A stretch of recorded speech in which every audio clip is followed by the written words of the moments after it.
যা আপনাদেরকে দেখাই, এই যে মূলা আসলে বয়স বেশি, অতিরিক্ত বৃষ্টির কারণে দেখেন মূলাতে দাগ লাগিয়ে গেছে। এই যে দেখেন দাগ, প্রত্যেকটা মূলার মধ্যে দেখেন দাগ লাগিয়ে গেছে। আসলে এগুলো হচ্ছে অতিরিক্ত বৃষ্টির কারণে এই অবস্থা। এই যে আপনাদেরকে আমি দেখাই, অনেক মূলার মধ্যে দেখা যাচ্ছে এরকম দাগ লাগিয়ে গেছে অতিরিক্ত বৃষ্টির কারণে। তো আসলে এখানে কিছুই করার নাই, মূলা হয়েছে যথেষ্ট পরিমাণে, কিন্তু কথা হচ্ছে তো আসলে সবগুলো মূলাতে দাগ। এই যে আপনাদেরকে দেখাই, এই যে এগুলো আসলে এই ধরনের মূলা বিক্রি করার জন্য আসলে অনেক সমস্যা।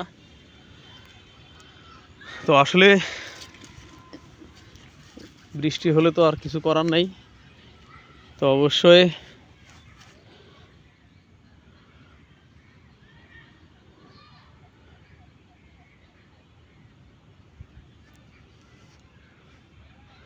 আসলে অনেক কৃষক আবার এই যে বৃষ্টির মধ্যেই দেখা যাচ্ছে যে আসলে পুরাতন মূলাগুলাই নষ্ট হয়ে যাচ্ছে। আবার দেখা যাচ্ছে অনেকে আছে নতুন করে আবারও, অনেকে আছে আবার মূলা লাগাইছে।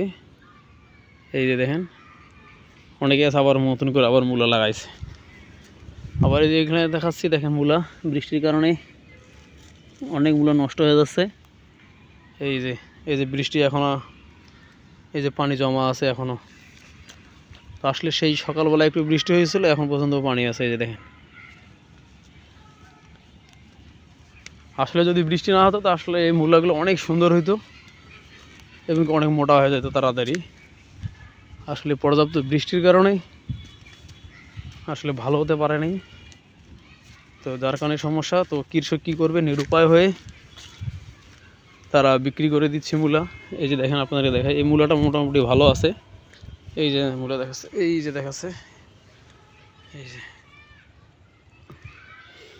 অলরেডি বিক্রি করছে, এই যে নিয়ে গেছে কিছু, আর কিছুগুলো আছে।